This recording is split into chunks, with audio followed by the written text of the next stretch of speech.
Você falou, você é comunista, certo? Como que como que você vê o papel do capital hoje em dia? Porque imagino que você vê que a sociedade não vai deixar de ter empresas tão cedo. Que você acha qual que é a sua visão das empresas? Você acha que tinha que mudar alguma coisa? Talvez, assim, na minha ideia, na minha cabeça, você pode ter uma visão comunista ou uma visão socialista dentro do sistema que a gente está inserido, porque também não dá para mudar isso da noite para o dia e provavelmente não vai mudar, não para o comunismo, assim, eu acredito. Bom, eu defendo o desenvolvimento nacional, porque eu acho que para você chegar no comunismo, você precisa ter um país desenvolvido. Veja a situação de Cuba. Cuba é um país agrário, pobre. A indústria lá é uma indústria quase artesanal. Tabaco, açúcar. Né? É muito difícil. Eles têm uma política social que é uma coisa muito importante. Mas qual é como a coisa vai se desenvolver? Não adianta nada, já que é pobre, né? Não... É pobre. Um país daquele tamanho, com os recursos que tem, não vai poder. Agora você imagina nos Estados Unidos, se a indústria passasse para a mão da população.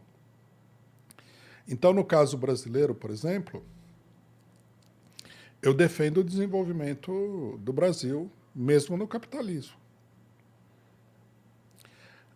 Por exemplo, toda essa política de destruição da indústria nacional, eu sou contra. Eu acho que o capitalismo não vai dar solução para isso. Mas, de qualquer maneira, não, minha posição político, é defender... O que tu chama de destruição da indústria nacional, cara? São os efeitos da globalização? O que é? O Brasil perdeu 34% da sua indústria nos últimos 30 anos. É o maior, devido a que isso daí? É a maior regressão industrial do mundo. Do mundo. Isso daí é simples. Eu vi o processo acontecer. Eu, inclusive, trabalhava no movimento sindical. Posso te explicar com um exemplo. Guarulhos. Guarulhos hoje é uma cidade fantasma, que nem essas de Faroeste. Não tem nada lá. Tem muita pobreza. Guarulhos foi o polo da indústria tecnológica eletrônica no Brasil. Você queria ver, sei lá, Panasonic, essas marcas, todas as fábricas estavam em Guarulhos. A base de trabalhadores metalúrgicos, essa indústria eletrônica do setor metalúrgico, de Guarulhos era de coisa de 70 mil trabalhadores. Hoje já não sobrou quase nada disso daí. Isso por causa da globalização? As indústrias fecharam. Você fabricava um negócio lá, mas o cidadão fabrica a mesma coisa na China a um preço baixíssimo. Então, fecha a indústria, importa. E não é só... E nós perdemos dinheiro, porque Sim. se você importa, mesmo a empresa estrangeira, você perde dinheiro, porque o pessoal manda dinheiro para fora. Mas se importar, então, aí nem cria emprego aqui, só o entregador do produto. Exato. Mas como é que a gente... Existe um jeito da gente, vamos lá, lutar contra isso daí, com as regras estando do jeito que estão? Porque o que eu quero dizer com isso? Que assim, eu imagino que você ter um polo tecnológico aqui no Brasil seja uma puta de uma batalha, porque a gente tem um monte de amarra, um monte de dificuldade que fazem com que isso se torne inviável. Acaba sendo mais... senão, assim, acaba saindo mais caro para o consumidor final consumir um produto brasileiro. Dependendo, pode acontecer isso daí. É que você falou que a questão do globalismo, eu concordo pra caralho. Você agora tem todo um mercado externo que vende produtos num valor bem mais barato, e então vale mais a pena comprar do externo do que produzir aqui. Agora já não é... Você vê, é interessante que você tenha falado isso, porque agora já não é mais assim. No começo, o Brasil estava desenvolvendo a indústria de informática. Aí o Congresso Nacional, né, decidiu... o pessoal da famosa Constituinte Cidadã, eles decidiram que eles tinham que ser cidadãos também com o estrangeiro. E eles eliminaram todas as proteções da indústria nacional de informática. Então, a competição matava essa indústria. Só que agora, o que acontece? Você quer comprar um computador bom, vamos supor da Apple, você vai pagar R$8.000. Não é barato. Ah, sim. R$8.000 está sendo bonzinho ainda. Não é o de top de linha, nem o mais novo. Exatamente. Mas assim, Não, imagina o custo. Mas é que- porque não é produzido aqui, né? A gente não Tá. tem essa tecnologia aqui, né? Senão Não, o pessoal a gente poderia ter aí que tá. poderia ter. É que, tipo, pra a Apple chegar naquela tecnologia, eles têm só as mentes mais brilhantes de um sistema que criou, que, tipo, fez com que essas mentes estivessem lá, entendeu? Ah, mas tem. Infelizmente, elas não estão no Brasil. Não, tem muita gente inteligente no Mas mundo. não tanto quanto nos Estados Unidos. Tipo, ó, o brasileiro é foda, tá ligado? Mas o brasileiro não tem Harvard, não sei o quê, e um histórico de pesquisa e dinheiro pra caralho investido. Tipo, eles construíram tecnologias lá que a gente nem sonha em chegar aqui no Brasil. A Mas- gente mas tá cê- muito longe nessa corrida. Eles já estão lá na frente. Mas será que é assim mesmo? Eu acho que é. Posso te dar um exemplo? Porque eu sou cheio de exemplos. vambora. Eu gosto, inclusive, de demonstrar coisas com exemplos. Você conhece a história da criação do computador pessoal, que é o computador que Do PC, todo mundo aham. usa, o PC? Mais ou menos. Ah, essa é uma história que tem que ser estudada a fundo. Acontece o seguinte: uns jovens, assim como vocês, empreendedores, né? Vocês montaram uma empresa, tudo, com formação universitária em informática, eletrônica, mas muito revoltados contra o sistema, decidiram não trabalhar para as grandes empresas e trabalhar para eles mesmos. E eles começaram a fazer coisas eletrônicas e produtos de programas de informática em empresas na casa deles. Um deles foi o Steve Jobs, Aham. que tinha uma fábrica de garagem. Bom, ele, que era um cara evidentemente empreendedor, ativo, né? E as pessoas que estavam com ele também entendiam, ele tinha um bom engenheiro de informática que também era como ele, não queria saber de trabalhar para a IBM, nada. Inclusive, o Steve Jobs falava, a IBM é o grande irmão, é o inimigo, né? Eles criaram um computador.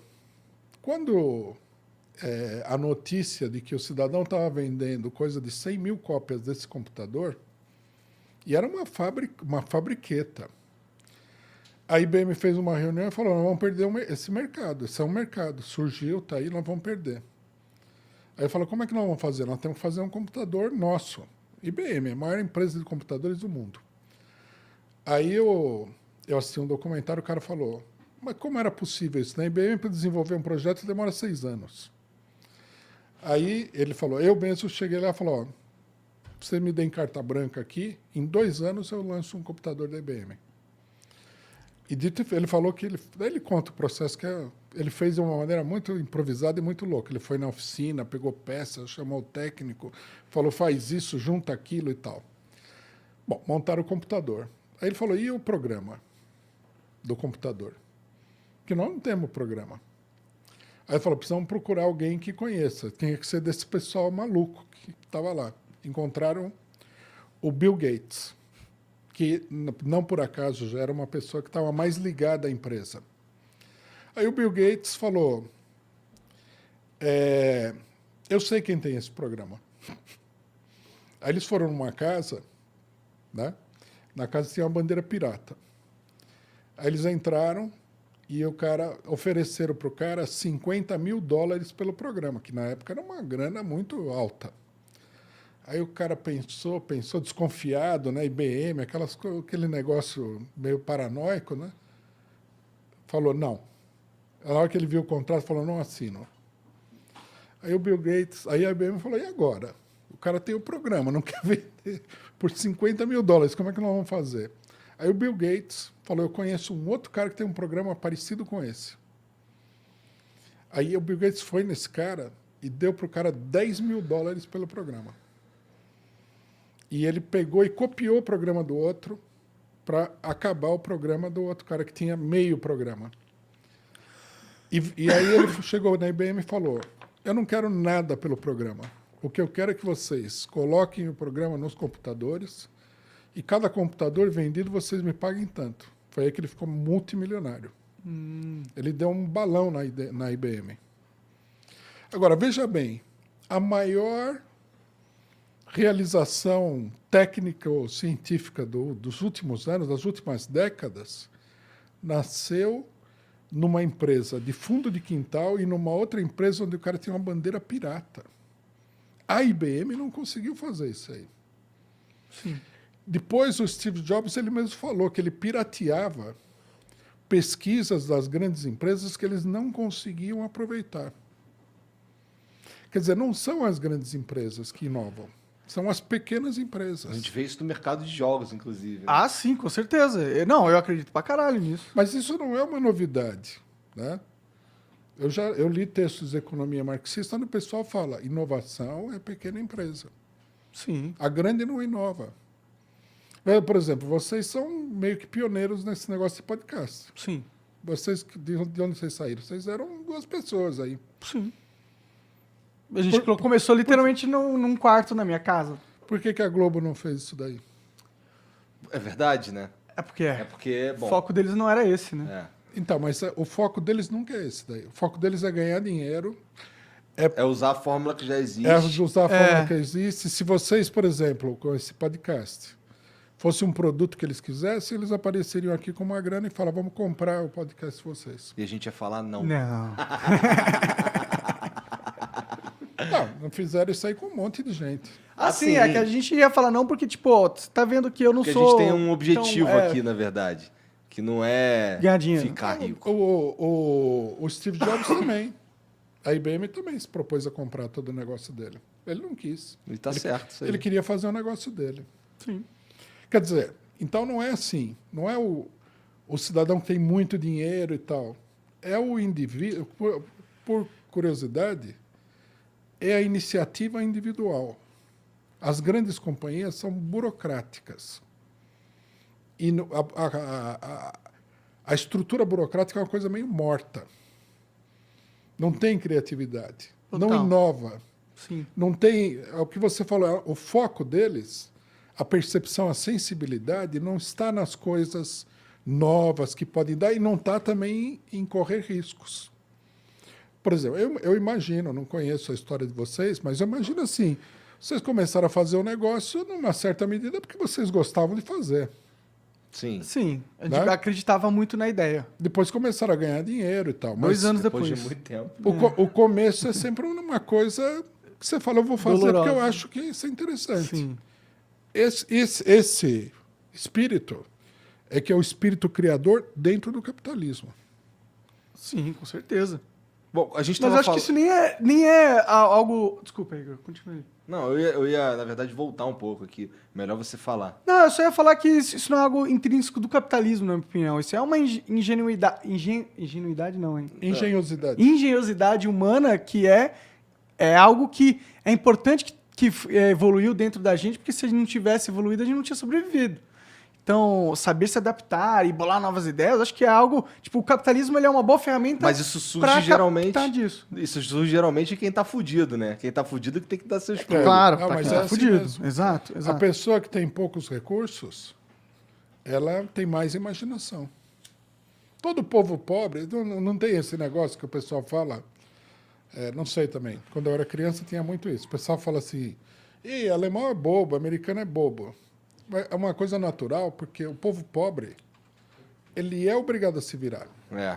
E o cidadão que tem dinheiro, ele já é mais certinho, mais convencional.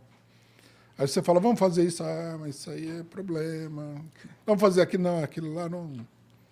Em relação, a gente estava falando antes da globalização e tudo mais, e das proteções que o Estado cria para a própria indústria e tal. Na situação que a gente vive hoje, eu enxergo um cenário parecido com o seguinte. Imagina um cara que ganha 2 salários mínimos e esse cara... e existe uma empresa nacional que, sei lá, faz um celular. Mas existe também celulares importados que são mais baratos, porque eles são criados...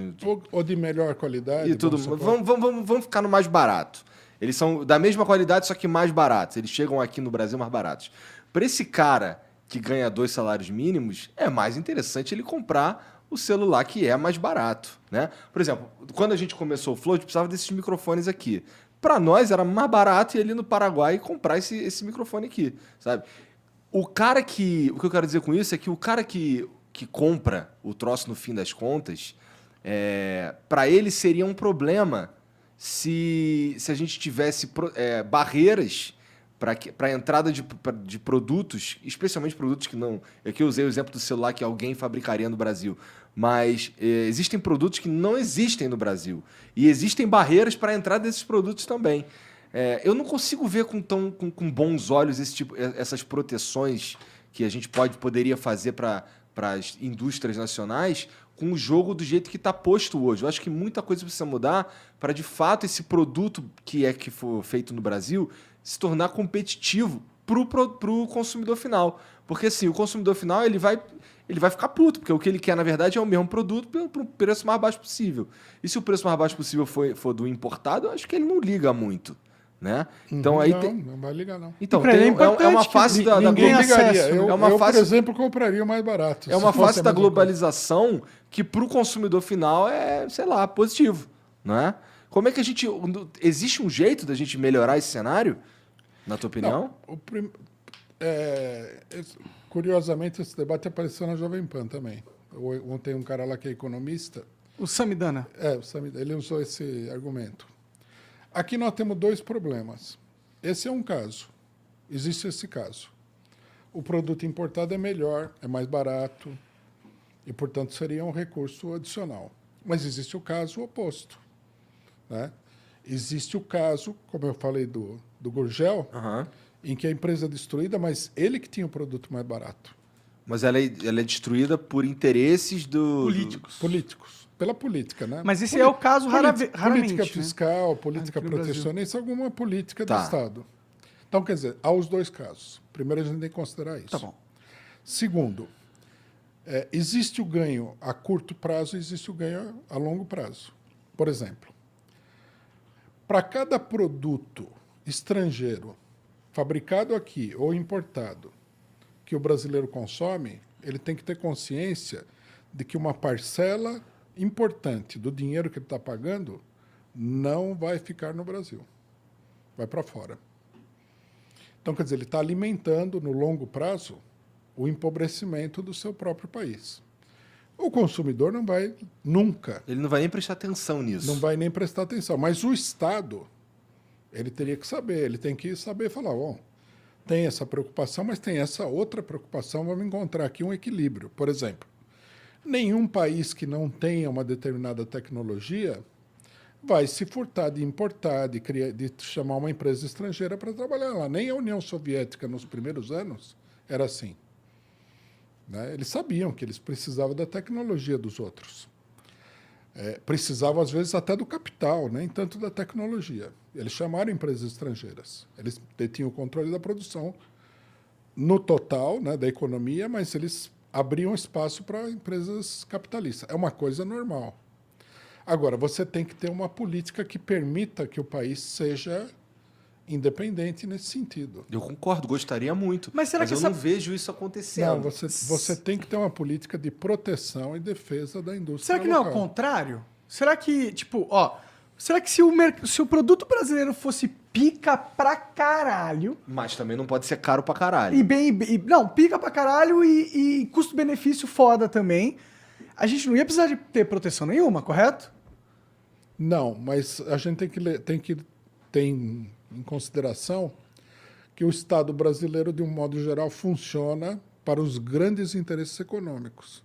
E muitos deles são estrangeiros. Então você vai levar uma rasteira no meio do caminho, como aconteceu com o Gurgel. Tá, mas supondo o mundo ideal, assim. Sem a rasteira. Sem rasteira.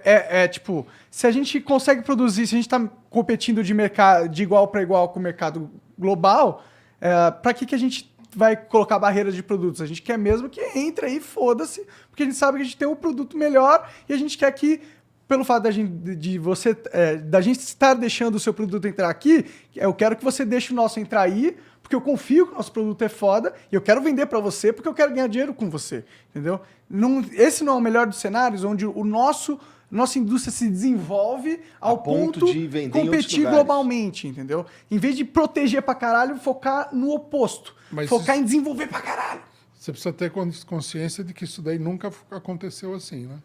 Teve uma época que o Brasil desenvolveu industrialmente pra cacete. Assim, qual foi o período que o Brasil deu salto aquele pulo do gato na industrialização brasileira. Foi a Segunda Guerra Mundial. Por quê? Porque os países desenvolvidos, a indústria quase toda foi arrastada para a produção de armas. Uhum. Então, o Brasil, a Argentina, acredito que até o Chile e outros países atrasados, eles eram superavitários na balança comercial com todos os países desenvolvidos.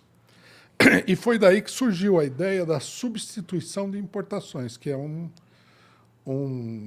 conceito, né, dos economistas nacionalistas a partir dessa experiência da Segunda Guerra Mundial. Se não tivesse a Segunda Guerra Mundial, provavelmente o Brasil não teria conseguido dar esse salto na industrialização. A guerra criou uma barreira natural à entrada do produto importado e isso daí forçou, né, a criação de indústrias nacionais que puderam sobreviver por um período, porque até normalizar a coisa toda demorou muito tempo. Entendi. Quer dizer, você precisaria criar essa barreira. Os Estados Unidos teve isso no começo da industrialização, a Inglaterra teve isso, a França. Como seria uma barreira atualizada aqui para os tempos modernos? Como seria uma barreira eficiente, na sua opinião? Hoje em dia, se você fosse escrever uma barreira aí para a gente colocar, como seria? Por exemplo, não dá para você proibir a importação de celulares e computadores. A indústria... no Brasil tem essa indústria, porque o Brasil acaba tendo indústria de tudo, né? Por isso que eu falei, é um país, nesse sentido, muito desenvolvido. Mas não é suficiente para suprir o mercado nacional e não atende todos os requisitos tecnológicos. Né? Por exemplo, o positivo é um computador nacional. Mas é um computador... Mas é uma merda. Usa peças. Não, mas a indústria nacional sempre começa assim, híbrida, né? Usa parte da tecnologia. O Gurgel era assim, ele usava o motor do Fusca. Sim. Chegou uma hora e falou, agora eu vou fazer o meu carro do jeito que eu quero. Tá. Esse é um processo natural. Nossa, seria incrível se a Positivo fizesse seus próprios processadores. Seria incrível pra caralho. Eu acho que é perfeitamente possível. Você teria que ter uma política, né, fiscal, porque é um problema de impostos. Claro, para mim esse é o principal problema. Que facilitasse para a indústria nacional, mas não impedisse de entrar aquilo que você precisa de fato. Uhum. E não criasse obstáculos. Podia só não cobrar imposto da indústria Por nacional. exemplo, não cobrar imposto, cobrar um pouco mais de imposto da outra.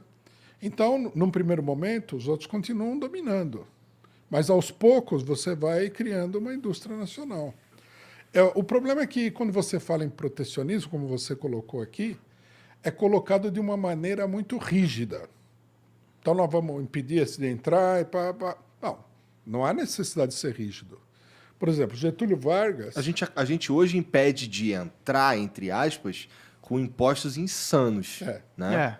A alta é um imposto até meio... Como é que se diz? É um imposto que já não tem a função de desenvolver nenhuma indústria nacional. Videogames. Não tem videogame sendo produzido no Brasil, mas ele chega aqui com um imposto absurdo. Então, isso daí é um problema puramente das contas do Estado.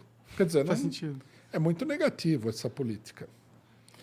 O correto seria que houvesse um imposto, mas que houvesse o desenvolvimento de uma alternativa nacional. Sim. Agora, eles não estão desenvolvendo, eles só estão encarecendo o produto. Por que você acha que não estão desenvolvendo? Por que você acha que a indústria não consegue desenvolver tecnologicamente? Por que a gente não está foda na genética, na robótica, na programação de jogos? Por que a gente não tem uns polos? Por que a gente tem Las Vegas? Por que não tem um Silicon Valley aqui? Por que essas coisas não surgem no Brasil? Por que a gente não joga o jogo igual os caras estão jogando? Bom, primeiro que nós temos o problema de que as empresas estrangeiras dominam muito o mercado brasileiro. E elas são retrógradas, né? Se você analisar todos os mercados que são dominados por empresas estrangeiras, você vai ver que é um mercado ruim. Automóvel, por exemplo, é um mercado ruim. Hoje em dia, você vai comprar um carro novo, mesmo que seja uma porcaria, você vai pagar R$100 mil. Sim. É uma loucura isso daí. É um mercado totalmente fora da realidade. Sim. Então, isso daí impede o desses R$100 mil de aí, indústria... 50% é imposto. Tem imposto, tem de tudo. Não, mas é que os carros, eles foram informalmente dolarizados. Como assim, informalmente? Porque, de fato, ninguém fala que ele está dolarizado, mas é isso que acontece. Como é possível que o preço do automóvel tenha subido tanto? É o dólar. É o dólar. É, de não. fato, é. Mas tudo está subindo por causa da globalização. O mercado nosso compete agora globalmente. Portanto, quanto mais fraco é o nosso mercado, mais fraco é a nossa moeda. Quanto mais fraco é a nossa moeda, mais difícil é comprar os produtos que não são fabricados aqui, porque o nosso mercado é fraco. Mas o mercado brasileiro não é fraco, não, hein? Ah, O eu mercado de discordo automóvel do pouco disso Brasil. aí, viu? Não, o mercado em si, assim, Tá- a gente não, compra tá essa entre- porra pra caralho. Tipo, a gente tem muita gente comprando. Não, é o volume. Não, o volume é grande, porque Tá a gente tem muita gente aqui no Brasil. Não, está entre os 10 maiores mercados de automóvel do mundo. Tudo bem, mas tipo, você vai em qualquer país mais desenvolvido, os carros que circulam lá são outro nível e é muito mais barato, entendeu? Tipo, o nosso mercado não é um mercado saudável. A gente não vive Não, o um brasileiro- puto exemplo do capitalismo. A gente Tipo, paga o preço Brasil. né? Não, o brasileiro paga uma fortuna por carros que não valem tudo isso, não. É diferente, é o contrário. O mercado é muito bom. A Bom maioria... pros caras que estão ganhando dinheiro, mas ruim pro consumidor, né? Não, para o consumidor está péssimo. Estou dizendo, como mercado, quer dizer, para quem vende, é um dos melhores mercados do mundo. É, mas eu não vejo o mercado não, só é- pra quem vende, É entendeu? tão bom que Mas eles o estão mercado ele tem que ser bom pra todo mundo. cobrando o automóvel a preço da França. Sim. E por que eles fazem isso daí? Por que uma empresa de automóvel fala assim, eu vou cobrar o automóvel num preço irreal nesse país aqui? Porque ele sabe, né, que todos nós aqui queremos ter um carro e que a gente vai se A desdobrar gente e não vai tem trabalhar escolha. mais e não tem escolha e vai comprar o carro. Menos eu não quero ter um carro. Por isso que eu só compro carro usado. Eu tenho um monociclo. É uma alternativa. Né?